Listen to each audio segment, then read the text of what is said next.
Our scripture reading is from Hebrews 11:30 and 31. By faith, the walls of Jericho fell down after being marched around by the Israelites for 7 days. By faith, Rahab the prostitute welcomed the spies in peace and didn't perish with those who disobeyed. This is the word of the Lord. Anyone in here enjoy a good spy movie? Anybody? Yeah, a few of you. All right, cool. 007, what's the names of those? Is that the name of those movies? I don't really know. James Bond, all right. Any other good ones? That was the next one I was going to say. So, Spy Kids, any of you kids like Spy Kids? Isn't there like 1, 2, and 3? Jason Bourne, all right, yeah, that's the Bourne series, that's a good one. I guess I did like the Bourne series, that was good, that was a while back, but I've never really loved spy movies, but I feel like the older I've gotten, the more I do appreciate good stories from history, especially about a good espionage, just mission. And a good spy story will include things like deceitful tactics, close calls with getting caught. There's always some shady characters, I feel like, maybe some under-the-table deals, and decisions that could affect entire nations. This morning, during our time together, we are going to look at the life of a woman named Rahab, whose story is presented to us honestly in the scriptures. She is a foreign sex worker who comes across 2 spies that are sent to her land from the people of God. And it is through this unlikely hero named Rahab, placed right in the middle of this espionage mission, that we are reminded of the truths about God saving and sending ones that you might least expect. Are we good? I feel like there's a lot happening. I thought somebody was waving at me. Oh, they are. Yeah, click that preaching lights at the very bottom. See what happens. All right, now go back to the other one and make sure they don't go off. All right. There we go. All right. Good morning. So now there's lights. So awesome. I should have caught that. I knew there was some stuff happening. So so good morning. There we go. Good morning, church. Welcome to this gathering. If I've not been able to meet you yet, my name is Joel McCarty. I have the privilege of serving as one of the pastors here at New Eden. My hope is that you are encouraged by your time with us today. And most importantly, I want that to come through us fixing our eyes together on Jesus. Everything that we do is meant to point us to the beauty of Christ and his life, death, burial, and resurrection. It is what we commonly call the gospel, as Paul described it in his epistle. So today, as you see, we are starting a new summer series called Witness. And so this is kind of like a sub-series. We've been in the book of Hebrews now for a while. And so we are over the summer just going to zoom into chapter 11. We kind of introduced it last week. And we're going to take 6 of the next 8 weeks. And we're going to look at different characters that are listed in the Hall of Faith, or as I spontaneously titled it last week, the Hall of Failures. Because it's a bunch of people that made mistakes, but through their faith, they were justified and point us to Christ. And so our goal with this series, week after week, is yes, we're looking at some amazing characters who have some amazing stories, but ultimately we want to do what the whole chapter of Hebrews 11 is doing for us, which is driving us to fix our eyes on Jesus, who is the pioneer and perfecter of our faith. So that's what this series is going to be about. And as I mentioned today, we're looking at Rahab. She is listed in Hebrews 11, as you just heard read, as doing 2 different things by faith. That first, she welcomed the Israelite spies in peace. And then secondly, that they did not perish as those who disobeyed. She's also mentioned in James chapter 2. If you've ever read James, it's right after Hebrews. We're told there that her faith was proven to be true or justified through her actions of hiding the Israelite spies and helping them escape undetected. She is this amazing woman who is listed in Hebrews 11 alongside the likes of Daniel and Abraham and Moses. And I think that you'll find today that her story is quite incredible. Most of her story is recorded for us in the book of Joshua chapter 2. And so what we're going to do is we're just going to read through that text. It's about 21 verses. We'll get into her story. And then we're going to just spend a little bit of time pointing out some things from her story. And then I just have 2 truths about God that we learn from her story that we'll close with. So let's read the story from Joshua chapter 2, verse 1. We will have the text on the screen. I'll be reading out of the CSB. You can also follow along however you'd like on your phone or in your copy of the scriptures. So Joshua chapter 2, verse 1. Joshua, son of Nun, secretly sent 2 men as spies from the acacia grove, saying, "Go and scout the land, especially Jericho." So they left, and they came to the house of a prostitute named Rahab and stayed there. The king of Jericho was told, "Look, some of the Israelite men have come here tonight to investigate the land." Then the king of Jericho sent word to Rahab and said, "Bring out the men who came to you and entered your house, for they came to investigate the entire land." But the woman had taken the 2 men and hidden them. So she said, "Yes, the men did come to me, but I don't know where they were from. At nightfall, when the city gate was about to close, the men went out, and I don't know where they were going. Chase after them quickly, and you can catch up with them." But she had taken them up to the roof and hidden them among the stalks of flax that she had arranged on the roof. The men pursued them along the road to the fords of the Jordan. And as soon as they left to pursue them, the city gate was shut. Before the men fell asleep, she went up on the roof and said to them, "I know that the Lord has given you this land, and that the terror of you has fallen on us, and everyone who lives in the land is panicking because of you. For we have heard how the Lord dried up the water of the Red Sea before you when you came out of Egypt, and what you did to Sihon and Og, the 2 Amorite kings you completely destroyed across the Jordan. When we heard this, we lost heart, and everyone's courage failed because of you. For the Lord your God is God in heaven above and on earth below. Now please swear to me by the Lord that you will also show kindness to my father's family, because I showed kindness to you. Give me a sure sign that you will spare the lives of my father, mother, brothers, sisters, and all who belong to them, and save us from death." The men answered her, "We will give our lives for yours. If you don't report our mission, we will show kindness and faithfulness to you when the Lord gives us the land." Then she let them down by a rope through the window, since she lived in a house that was built into the wall of the city. "Go to the hill country so that the men pursuing you won't find you," she said to them. "Hide there for 3 days until they return. Afterward, go on your way." The men said to her, "We will be free from this oath you made us swear, unless when we enter the land you tie this scarlet cord to the window through which you let us down. Bring your father, mother, brothers, and all your father's family into your house. If anyone goes out the doors of your house, his death will be his own fault, and we will be innocent. But if anyone with you in the house should be harmed, his death will be our fault. And if you report our mission, we are free from the oath you made us swear." "Let it be as you say," she replied. And she sent them away. After they had gone, she tied the scarlet cord to the window. This is the word of the Lord. So here's the quick context of this story.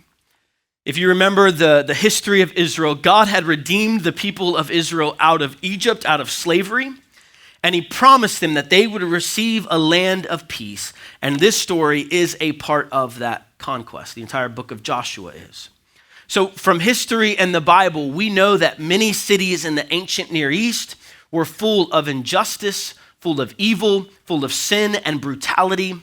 And this story of conquest is one of those times recorded for us when the judgment on sin that is to come kind of bursts forth into the present in this heightened manner. We see it in the flood. We see it through some of these stories in Joshua. And Joshua, as Israel's leader, is sending spies out to the influential city of Jericho, the land of Canaan, to go scout out the land. If you remember the story of Israel, you might remember this isn't the first time that spies were sent to scout the land of Canaan. Years before, under the direction of Moses, there were 12 spies that had went to scout the land of Canaan, and only 2 of them believed that God would give them the land. One of those 2 that believed was Joshua, who after Moses' death became the leader of the nation of Israel. As discipline for their disobedience the first time, the children of Israel had wandered in the wilderness for 40 years. And they were now back on the cusp of claiming more of this land that God had promised them. And so we get this story about 2 spies in Joshua chapter 2 that is kind of a redemption story, so to speak. We're told that they get to the city of Jericho, and most likely to avoid detection, they stop where many travelers stopped, at the house of the prostitute. Some have speculated that Rahab was no more than an innkeeper, but the language of the Hebrew text is pretty clear. She was a sex worker. The Bible does not try to hide this fact. of her whoredom employment, it is meant intentionally to be a bit shocking for us. From everything we can tell, the two Israelite spies are not there to seek out sex. They are there to just seek out cover. And so that seems to be what's going on. But we find that when they arrive, whether they knew it or not, God had been sovereignly working ahead of them. And we see that because after their interaction with Rahab, they just go back. They don't do much scouting of the land. It was like, yes, they were sent there to scout the land, but God had another plan and another purpose. We see not only that God was sovereignly working in their lives, but also in the heart of Rahab before they ever even get there. According to Rahab's testimony to the spies that we see recorded, the city of Jericho was already on high alert. So it makes sense that the king heard that the Israelite men had come to scout out the land. And so the king's men come to Rahab and they demand to know the whereabouts of these two Israelite men. But as we read, Rahab is shrewd and sends the king's men in the wrong direction. The language that the king's men use in the text insinuates that they believe that the Israelite men had come there to have relations with Rahab or other prostitutes that might have lived there. And she actually allows them to think that. She doesn't try to clarify anything. She uses it to her advantage. And she just kind of plays dumb about their real identity. Now, many have opined as to whether or not it was okay for Rahab to lie here. The problem with that, this story is not trying to answer the question on when and the ethics of lying and the morality of it. We're asking questions of the story that it's not meant to answer. It was what was necessary for her in the moment, and what the scriptures highlight all throughout has nothing to do with her lying or not. It has to do with the fact that her faith led her to do something amazingly bold and daring. Not lying in this situation would have been the easy choice. For her to boldly deceive the king's men, if she were to be found out, it was death. She was done for. She was literally staking her life on the belief that the God of Israel was the one true king, and that what he wanted was more important than what the earthly king wanted. She gives a beautiful testimony of her belief in the God of Israel. So after she sends the king's men away, most likely heart pounding, nerves racing, like in any good spy story, she goes back to the Israelite spies and she makes that bold, faith-filled declaration about the identity of Israel's one true God. And apparently she already knew that the city was on high alert, so she had hid them, and the way the roofs were, they could do that. And so now she uses her location. She lived in the city wall. The walls were huge and wide, and a lot of people lived in the walls, and she lets them down by a rope. But in return, she asks for her life to be spared and the lives of those she loves. And the spies promise her that if you will leave a scarlet cord hanging out of the roof, to designate out of the window, to designate which house is yours, and everybody that is in your house will be saved. It kind of reminds us of the story of Noah and the ark. Some historians have assumed that the scarlet cord would have maybe been placed on her door before this to signify that this was a house of prostitution. Maybe it was that she was a worker of dye on the side as well, and scarlet was her specialty. We don't know for sure. We do know that she had enough faith to obey, and that God was faithful to deliver on his word that was given to her through the spies. Because later in chapter 6, we read about the destruction of the city of Jericho, but the house of Rahab is spared, and all those who were with her through her faith in God. And that even to the time this was recorded for us, that her lineage was still living with the house of Israel as a part of the people of God. The story of Rahab is a beautiful and inspiring story of redemption. This is a lowly outsider, a foreign Gentile woman who is a prostitute, a whore. She had no business being in Hebrews chapter 11 as an example of faith. But she stands for us as a picture of hope, a picture of redemption and salvation by faith alone, through grace alone, in God's work. No matter your place of birth, no matter if you were born in the right country, or you have the right ethnicity, or your past and your sins. And so there's two truths I want to point out that we learn from Rahab's story. The first of which is this: God saves sinners, and outsiders. God saves sinners and outsiders. There was no question who Rahab was. Even in the New Testament, every time but one that she is spoken of, she is referred to as Rahab the prostitute. And I'm like, can we give it a break? Right? Like, gosh, that was thousands of years ago, and that's how she's remembered. But here's the thing. When you experience the salvation that she experienced, she would not have cared what you called her. Because that title and that label was no longer who she was. And in fact, her former label stood as an ongoing reminder that God saves sinners. Her past only served to bear witness that where sin abounded, grace did much more abound. And this is a truth that we need to ongoingly be reminded of, that I need to be reminded of, because sometimes I look at my past or I look at the past of others and I really wonder if God is actually powerful enough to deal with that sin and to give freedom from that sin. But while breath is in the lungs, no one is too far gone for God to redeem them. No matter what you have done, no matter what others have done to you, there is hope for redemption. And I love the picture we see here, because Rahab loses her home of Jericho by her daring faith, but she gains within the people of God a place of honor and belonging.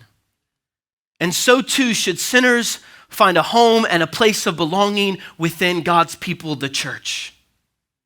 That is why we work and desire to create and cultivate a safe place for sin to be confessed, for brokenness to be on display, no matter how shocking and messy it may get. And it does get messy and shocking sometimes. So Rahab's sin was one shocking thing about this story. God does save sinners, but the other was this: she was an outsider. Like if you're telling a story about the history of Israel, you don't include Rahab as a hero. She wasn't an Israelite. She was a Gentile. We see in this story God's heart for the nations. And the constant drumbeat of the scriptures reveals God's heart for salvation among all peoples, nations, tribes, and tongues and cultures. And we see this more explicitly in the New Testament, but it doesn't start there. Zoom back out and you'll see it all the way in the Old Testament Hebrew scriptures as well. Even in the law that was given, Israel is told to remember the sojourner and foreigner among you, because you too were once sojourners in the land of Egypt. And this idea continues into the life of Jesus. Like if you look at the way Jesus lived and the way he talked, the ethics of God's kingdom that he lived by, it invited all types of people in. And there were a lot of labels that kept people on the outside in the day of Jesus. They might have been ostracized because of their gender, or maybe their ethnicity, or maybe they had a physical disability. But it didn't matter.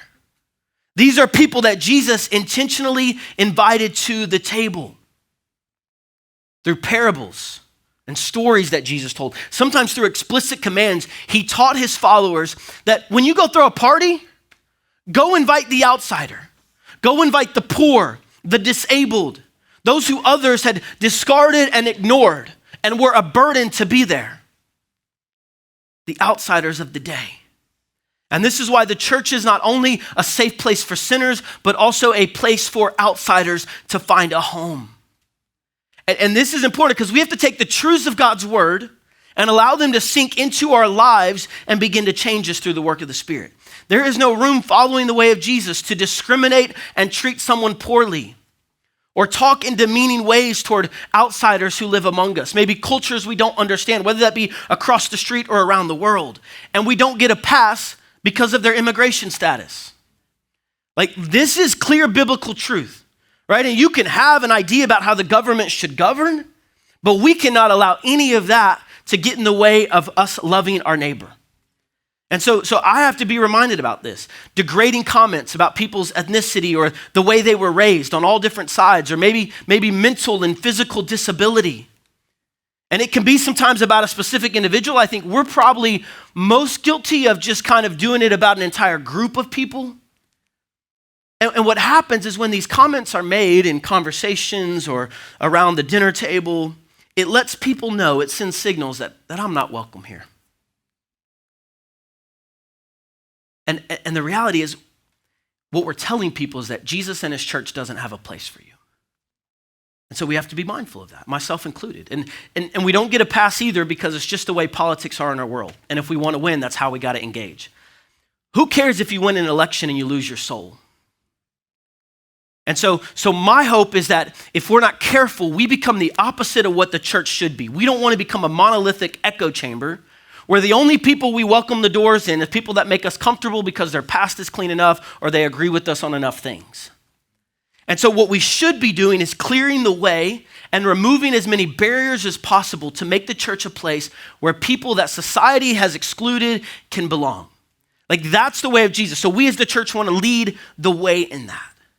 And that can be in a lot of different areas, right? We're processing through what it means to help people, who have some disabilities to find a place and remove barriers. Let's see what that looks like. And what's interesting, if you look at the life of Jesus, in his incarnation, Jesus actually became an outsider. He left his throne in glory to assume a human form and live as a sojourner in a world that was deeply marred by human sin. And he lived with intentionality. He dined with sinners and prostitutes. It's very explicit. Foreigners, outsiders. Look at the disciples Jesus called. That was intentional, like super radically different people.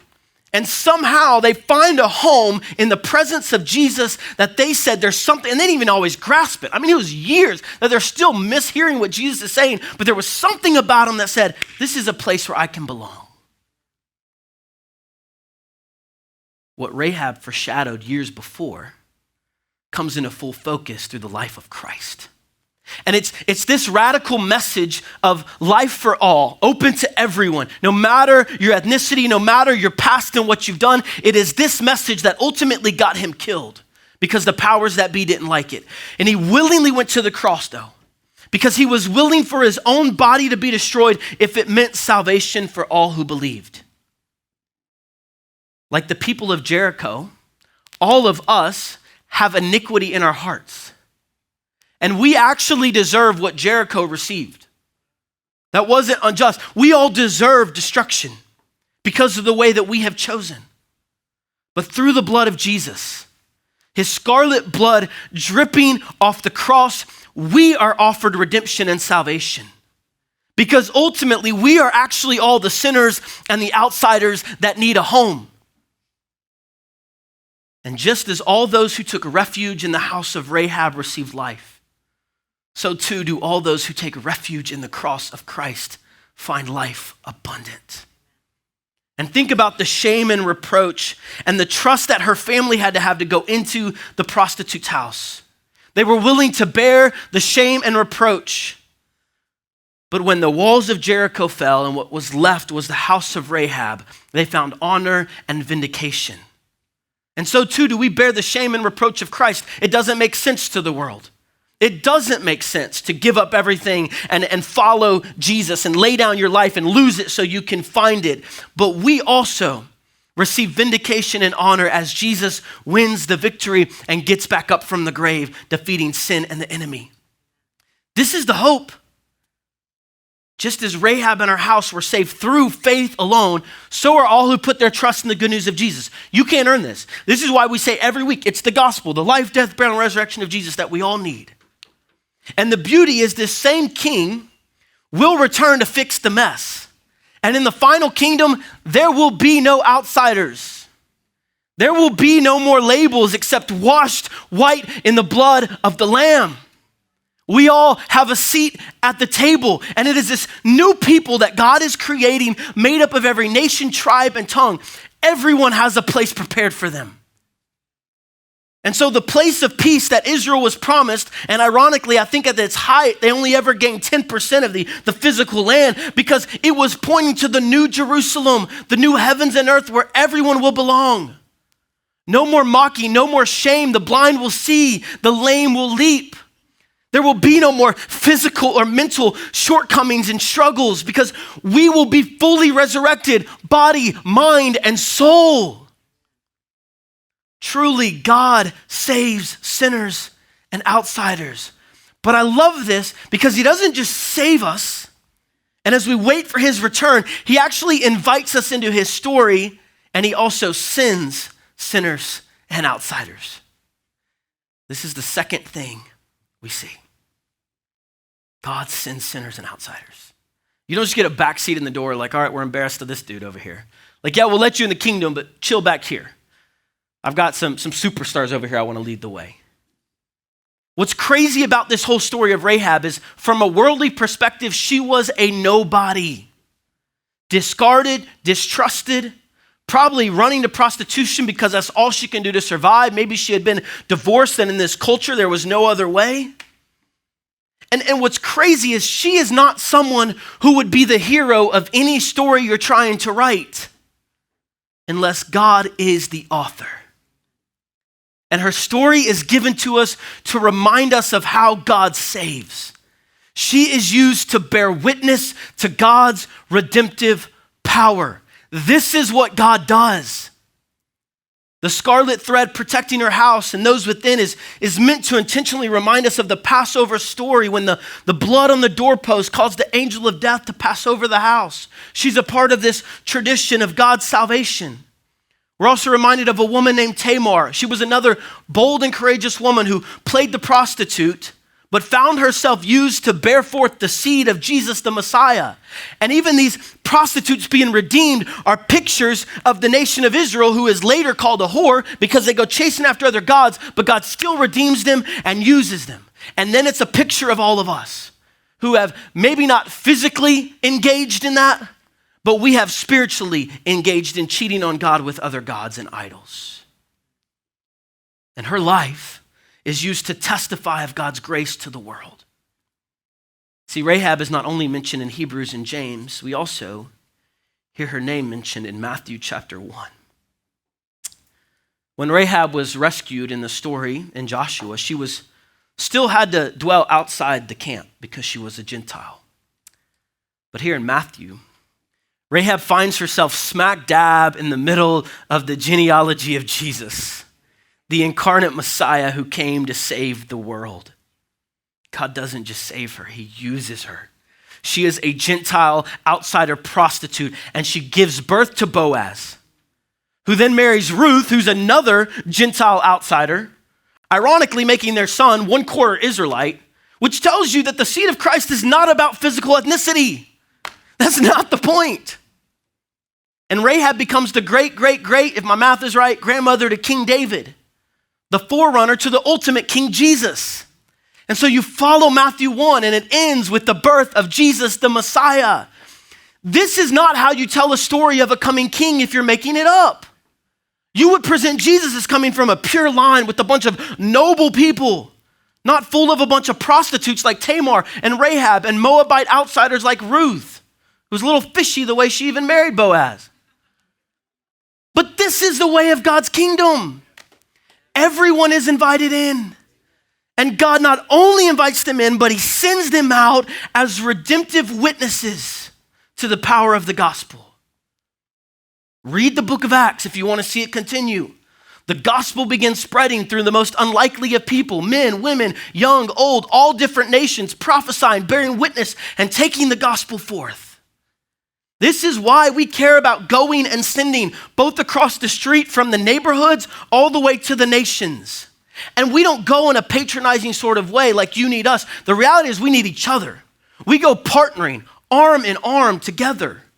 It's one of the reasons we're gathering with First Missionary Baptist and join churches like that in our community. It's not just this like token type gesture and it's going to look good on the Instagram. Like that's not the point.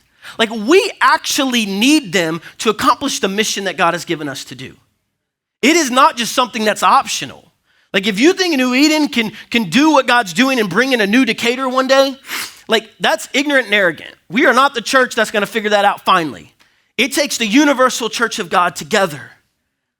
And it's why we send people across the world to people that we might never meet. And that's sacrifice. We don't ever get to post those photos on Facebook. Like, but we say we'll send and we'll go. Because God's glory is most maximally realized when it's global and diverse. More people worshiping God. And here's the thing. He's gonna do it. With or without you. Like read Revelation. All nations, tribes, and tongues gathered around the throne. It's going to happen. The only question is whether or not you want to be a part. And the invitation is open to all. Because at the end of the day, in one way or another, we're all sinners and outsiders. And so this is why this is good news. Because I've said this before, but who else to go preach to a bunch of sinners and outsiders if there's room at the cross than a bunch of sinners and outsiders who actually found that there was room at the cross? And so and this all comes by faith alone, right? It is through believing in the work of Christ. And then we join Rahab and a long line of others who by faith find our name in, yes, the hall of once failures, but now turned into faithful saints through the work of the gospel. And so with your life, no matter labels that you've once held and that the world might still remember you by and might record your name down as, in spite of all of that and even through all of that, we bear a powerful witness to the redemptive work of Jesus. He is the pioneer. He started it. He is the perfecter, the completer, the finisher. He'll finish it. And so all of this story of Rahab drives us to fix our eyes on this high and humble king, this one who saves sinners and outsiders and then sends them out as a part of his mission.